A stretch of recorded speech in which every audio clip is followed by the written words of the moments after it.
Kaliabor press ক্লাবৰ কি আবেদন?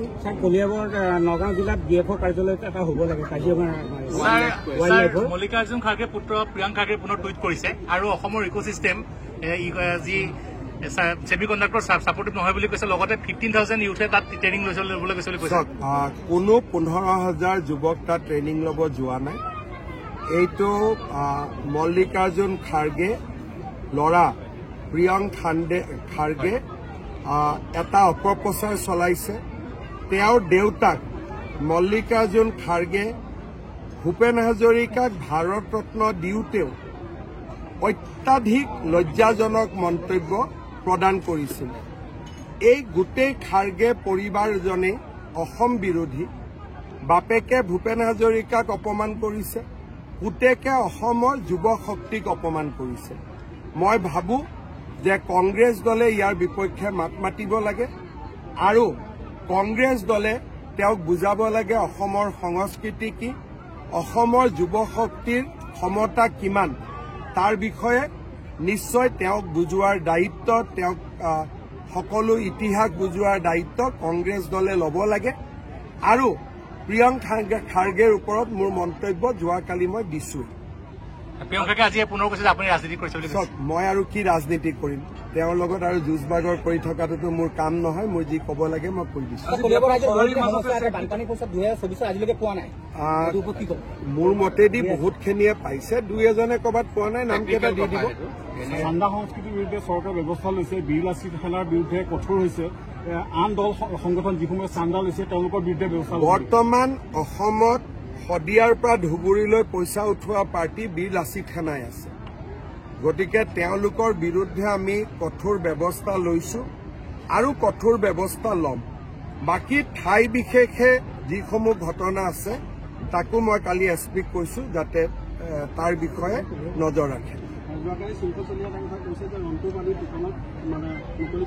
মই এইবিলাক নাম টাম নাজানো। মই এটাই জানো যে এই সংগঠনটোৱে শদিয়াৰ পৰা ধুবুৰীলৈ চান্দা উঠাই এটা ব্যাপক খেলি মেলি কৰিছে। এছাম সন্দেহযুক্ত লোকে পিছফালে অসম উপাধিটো লিখিও বহুত ডাঙৰ তাণ্ডৱ নামনি অসমত চলাই আছে। যেনেকে এটা নাম কিবা ৰিজু অসম নে ৰিতু অসম, তেওঁৰ নাম কিন্তু ৰিজু আহমেদ নে ৰিতু আহমেদ। অসম নামটো লগাই এতিয়া গোটেই মানুহক বিপথে পৰিচালিত কৰাৰ কামতো তেওঁলোক লাগি পৰিছে, বিশেষকৈ নামনি অসমত। গতিকে এই সংগঠনটোৰ বিৰুদ্ধে চৰকাৰ কঠোৰ হৈছে আৰু কঠোৰ হ'ব। আজি 32,000 মহিলাই মহিলা উদ্যমিতা আঁচনিৰ ধন পালে। এই আঁচনিত এটা ৰাস্তা তৈয়াৰ কৰা হৈছে। এই ৰাস্তা দি গৈ থাকিলে পৰৱৰ্তী সময়ত মহিলাসকলে 25,000 আৰু 50,000 টকা পাবলৈ সক্ষম হ'ব।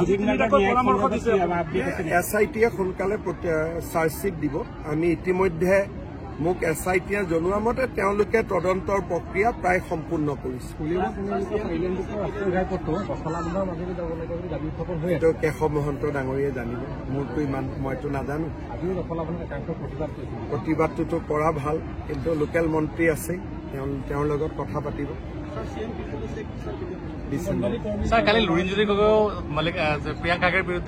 আপোনালোকে যিবিলাক মানুহৰ কথা শুনি থাকে তেওঁলোকৰ বিষয়ে প্ৰথমটো মই পঢ়িব লাগিব, নপঢ়াকৈ মই কি উত্তৰ দিম? কাৰ কথা কি কৈছে, ইমান টুইট চাই থাকিব, ফেচবুক চাই থাকিব, মোৰতো সময় নাই। ৰাতি 2-3টাত শুব লাগে, তাৰ লগত যদি আকৌ চবৰে ফেচবুক পোষ্টবিলাক চাব লাগেতো ৰাতি শুবই সময় নাপাম, 2 ঘণ্টাও নাপাম। AGPৰ লগত মিত্ৰতাটো থাকিব, নাথাকাৰটো কথা নহয়, খালি চিটবিলাক অলপ পৰিৱৰ্তন হ'ব। অলৰেডি হৈ গ'ল, 1 অক্টোবৰৰ পৰা দৰমহা বৃদ্ধি হৈয়ে গ'ল চবৰে। হ'ব, থেংক ইউ ছাৰ।